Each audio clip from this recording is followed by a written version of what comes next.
रैवत नामक राजा अपनी बेटी के लिए योग्य वर ढूंढने गए। पूरी पृथ्वी की को छान मारा, लेकिन कहीं योग्य वर उन्हें नहीं दिखाई दिया। तो उन्होंने सोचा कि क्यों न ब्रह्मा जी से पूछ लो, वही सही बता देंगे। ब्रह्मलोक में चले गए। ब्रह्मलोक में गए तो ब्रह्मा जी के यहाँ संगीत का कार्यक्रम हो रहा था। रैवत नामक राजा ने सोचा कि थोड़ा ये गीत हो जाए तभी पूछूंगा, बीच में कैसे पूछूं। 1 मिनट रुक गए, उसमें गीत पूरी हो गई। ब्रह्मा जी ने कहा, राजन कैसे आना हुआ? उन्होंने कहा, भगवान मेरी पुत्री रेवती का विवाह किससे होगा? मैंने तो पूरी पृथ्वी पर ढूंढ लिया, कहीं मुझे उचित वर नहीं दिखाई दिया। ब्रह्मा जी ने कहा, जब से तुम यहाँ आए हो और यहाँ बैठ गए हो, इतने में पृथ्वी के कई कल्प खत्म हो गए। अब तुम जिन राजाओं को जानते हो उनके गोत्र भी नहीं बचे हैं। इसलिए यहाँ से जब जाओगे तो द्वापर का अंतिम चरण चल रहा होगा, उसमें भगवान के अवतार के रूप में बलराम जी रहेंगे।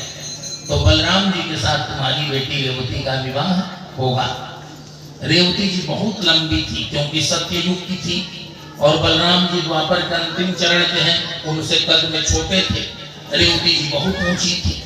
बलराम जी का रेवती जी के साथ विवाह हुआ। बलराम जी के हाथों में हल है। सब लोग कहते थे कि आपकी पत्नी तो 60 फीट की है और आप 7 ही फीट के हैं। तो बलराम जी ने हल को लगाया रेवती जी के कंधे पर और हल लगाकर ऐसे नीचे खींच दिया, बस उनकी साइज में आ गई, बराबर का कर लिया। रेवती और बलराम का ये विवाह हुआ। भगवान श्री कृष्ण द्वारिका में बैठे हुए हैं। एक राजा है विदर्भ देश के, उनका नाम है भीष्मक। उनकी बेटी का नाम है रुक्मिणी। वह महालक्ष्मी की अवतार है। राजा की इच्छा है, राजा जानते हैं कि मेरी बेटी सर्वगुण संपन्ना है, इसमें महालक्ष्मी के समान गुण है, इसका विवाह भगवान श्री कृष्ण के साथ करना चाहिए। लेकिन राजा का जो पुत्र है, राजकुमार है, उसका नाम है रुक्मी। वह अब बड़ा हो गया है। जब बेटे बड़े हो जाएं तो सब निर्णय में उनकी दखल होती है। वो जो चाहते हैं वो होता है, माता पिता को करना भी पड़ता है, करना चाहिए भी। तो रुक्मी ने कहा कि नहीं नहीं, भगवान कृष्ण के साथ विवाह करेंगे। कोई पूछेगा किससे विवाह किए हो, तो कृष्ण से, तो तुरंत कहेगा वो चरवाहा था वही ना, पहली ही बात आ जाएगी गड़बड़।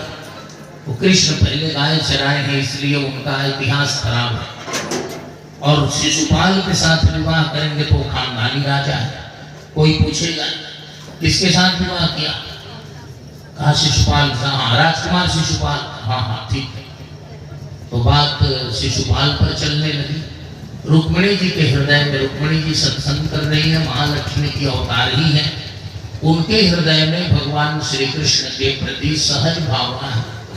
वो चाहती है कि मेरा विवाह श्री कृष्ण से ही हो। वरौ संभुनत रहूं कुमारी। हमारे यहाँ बेटियां जो हैं वो समझ जाती हैं कि किससे उनका विवाह होना ठीक रहेगा। पहले की ये बात है।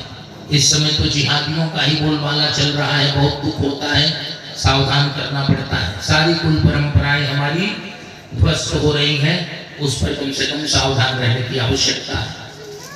रुक्मिणी जी ने देखा मैं महालक्ष्मी हूँ, शिशुपाल तो जो है ये पार्षद है, जय विजय है, शिशुपाल के साथ विवाह कैसे होगा। और इधर माता पिता ने, भाई ने, सबने सिद्धांत रूप में शिशुपाल को मान लिया कि शिशुपाल के ही साथ विवाह होगा। तो उसके बाद रुक्मिणी जी ने एक ब्राह्मण को भेजा। ब्राह्मण दूत बनते हैं, ब्राह्मण ही भगवान और लक्ष्मी का भी मिलन कराते हैं। ब्राह्मण का नाम है सुदेश। सुदेश नामक ब्राह्मण को कहा जाकर भगवान श्री कृष्ण के श्री चरणों में मेरा निवेदन पहुंचा दीजिए। वे ब्राह्मण गए। ब्राह्मण ने जाकर भगवान को उनके सभा में, सुधर्मा सभा उसका नाम है, उनके सभा में जाकर पत्र दिया। ब्राह्मण ने पत्र दिया, कहा महाराज राजकुमारी का पत्र है, आप पढ़ लीजिए। भगवान ने कहा बाबा मैं नहीं पढ़ता, जो पढ़ना है आप पढ़कर सुना दीजिए। भगवान ने कहा मैं नहीं पढ़ूंगा, मेरे राजा की पुत्री का है, मेरी पुत्री है, उसने क्या लिखा है, कॉन्फिडेंशियल नेचर का लेटर है, आप पढ़ लीजिए स्वयं। भगवान कहते हैं कि चाहे जो हो, मोस्ट कॉन्फिडेंशियल क्यों ना हो, पढ़ना आप ही को पड़ेगा। तो पढ़ रहे हैं, ब्राह्मण ने भगवान की आज्ञा से पढ़ लिया और पढ़कर सुनाया। रुक्मिणी जी ने भगवान को संदेश दिया है, श्रुत्वा गुणान् भुवन सुंदर शृण्वतां ते निर्विश्य कर्ण विवरैर्हरतुण्डपापं रूपं दृशां दृशिमताम् अखिलार्थ लाभं त्वयच्युता दृशति चित्तमपत्रपं मे। गोविंद, आपके भुवन सुंदर, त्रिभुवन सुंदर गुणों को सुनकर और मेरे हृदय में अद्भुत आनंद हुआ है। निर्विश्य कर्ण विवरैर्हरतुण्डपापं, आपके जो भुवन सुंदर गुणगण हैं, गुण समूह हैं, वे मेरे कर्ण विवरों से जब मेरे हृदय में, 2 मिनट, मेरे कर्ण विवरों से मेरे हृदय में जब आ जाते हैं तो सारे अंग प्रत्यंगों के ताप संताप नष्ट हो जाते हैं। इसलिए मैंने अपना चित्त आपके चरणों में समर्पित कर दिया है। धीरे धीरे सुनते ही रहिए, ऐसे तो कम सुनने का वरदान ही आप लोगों को सुलभ है, क्या कहा जाए, लेकिन कोई बात नहीं। मेरे चित्त में आपके ही श्री चरणों का स्थान बन गया है।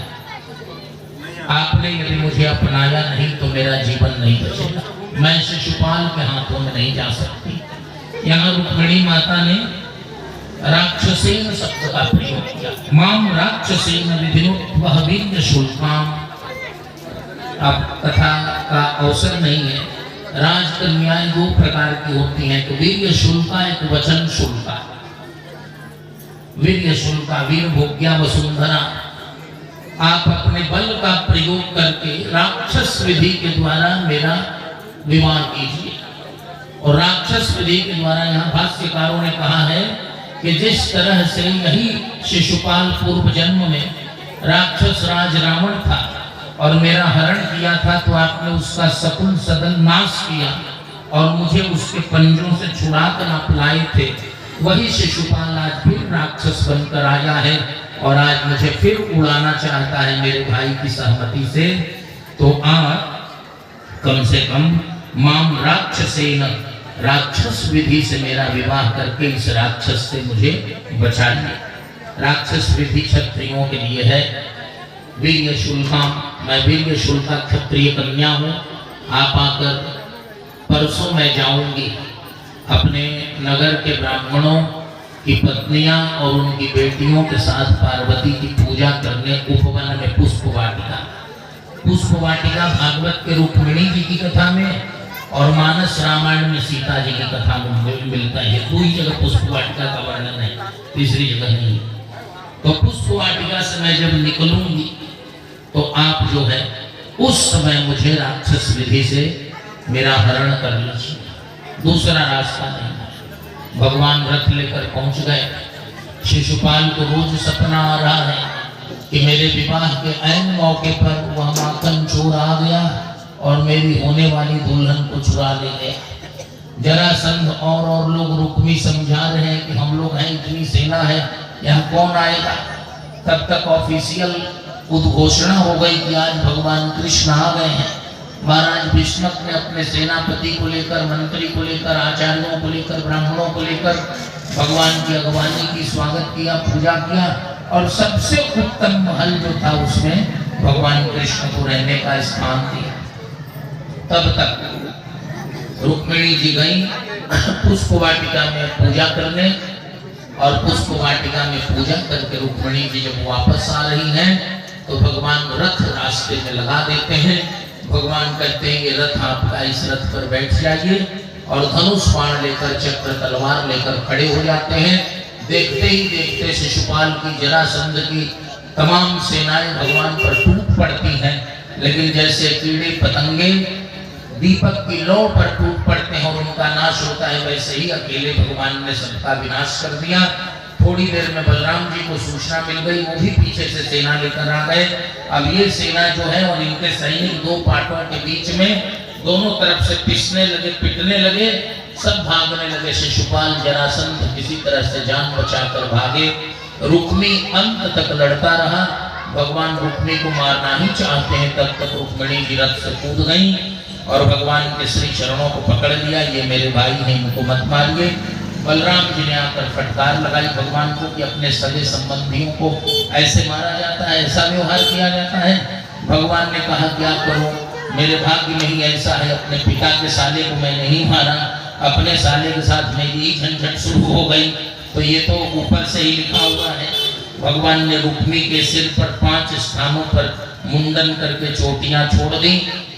रुक्मिणी जी को बड़ा बुरा लगा था। बलराम जी ने क्षमा मांगे।